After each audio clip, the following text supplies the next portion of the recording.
Hey everyone, so guess what I'm doing today? I am working on a Chevy Silverado and I'm replacing broken parts that were just replaced less than a year ago because they're cheap parts. Seems to be a theme, doesn't it? So let me show you what I got. So it got towed in, starter not working. And the customer says, oh, I just had that replaced less than a year ago. Oh, who did the starter? Oh, I did it myself. Oh, so why aren't you doing it again? He goes, because I nearly gouged my eyes out trying to change this starter because it drove me crazy. I said, okay. So I said, well, I only put new starters in cars, and a new starter for this is $300 just for the starter.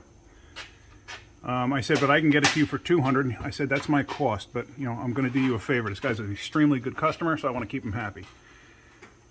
So he says, all right. He says, go ahead. He goes, the funny thing, he goes, that starter, when I replaced it, was only $70. I'm shocked. So anyway, here it is. Another cheap ass part that I got to replace. And one thing I noticed when I was underneath here was I heard a squeaking noise as we were pushing it in. Here's the dry shaft. Check this out.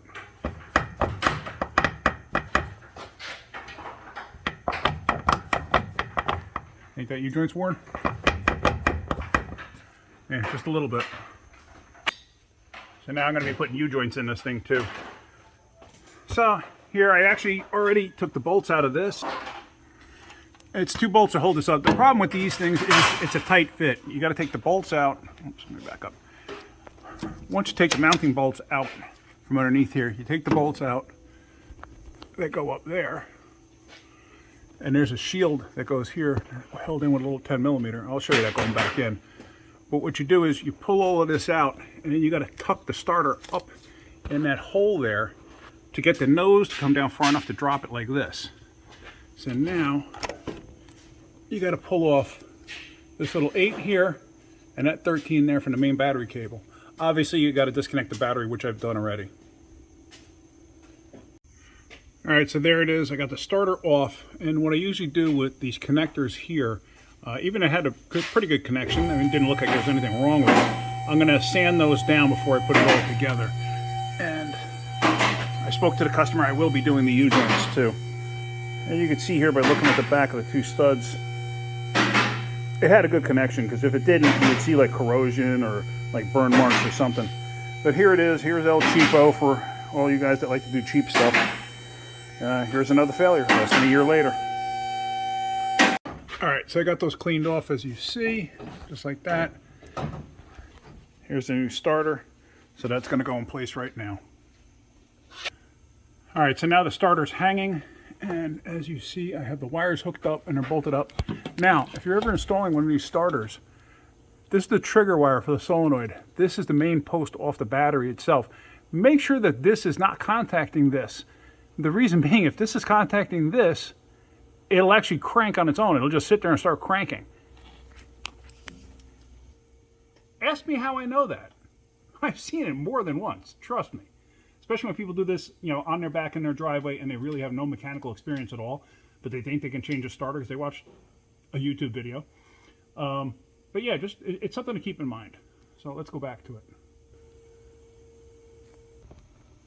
All right, so now we're going to get the starter up in place. And now this wire over here, I don't know if you can see that, that is for the crank sensor. I usually undo that and let the starter hang down a little bit further. So right now I do have tension on that wire, but not a lot. Because now here the problem too is getting this up in place. It's kind of tricky because you got to work your way around the tranny cooler lines and the edge of the motor mount and the edge of the block and everything else. So just the headlight in place. I try to get this up where it needs to be, because the side of the starter actually hits the motor mount too. And now what I have to do is I have to get, yeah, see, this is just fighting me a little bit. I also have to get the shield in place. So now the shield has to go in like this. It's a dust shield or debris shield, whatever you want to call it. It just keeps, you know, rocks and pebbles and just debris from getting in where the torque converter is. So now, this is the worst part of this job, is getting these things in place. Sometimes they pop right in. Other times they absolutely fight you like there's no tomorrow. Ah, there it is. It's in place. So now I can catch the 10mm headed nut, or bolt rather. I don't know if you can see it. It goes in right here.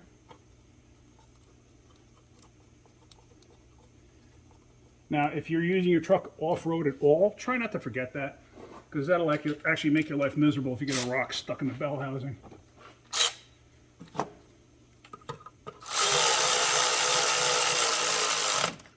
Milwaukee fuel. I love this thing, quarter drive. All right, so now we're going to put the starter bolts up in place.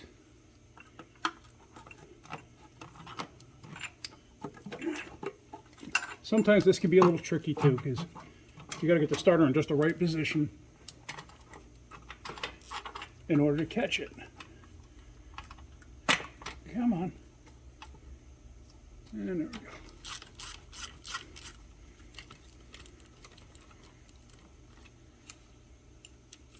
Okay, so that's one.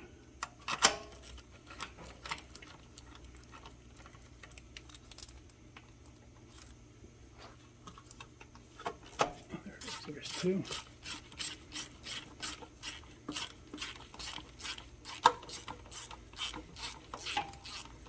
I prefer to do these by hand and not with an impact. You do whatever you want, but me personally, I prefer doing it this way. I'll take them out with an impact, but going together, I'd rather not, because you can actually crush the starter mounting bosses. I've seen people do that. They over-tighten the daylights out of them and crush them. So there's that. There's the oil level sensor that I unplugged earlier. So now that's all together. All right, so not bad, not bad. So now I'm actually going to let it down, hook the battery up, and make sure she starts. All right, so now we're down on the ground. I got a battery charger on there. It's at 14.4 volts now currently. That's the voltage in it. And let's just see. Charge level's at 98%. Now, whenever I do a job like this, whenever I disconnect the battery, if I can, like if I'm doing an alternator or starter or whatever, I 99% of the time will hook up a battery charger because I want the battery fully charged when I go to start it back up. And the reason being is this way I know that the piece that I put in is good. So let me get this hooked up. I don't have to show you that. It's just hooking up a battery. You can see I just have the negative post disconnected. And I just put a bolt in there just for charging purposes. All right, so there we go. We're all hooked up, all ready to go. Everything's good. Let's verify this starter actually works. Ugh. So.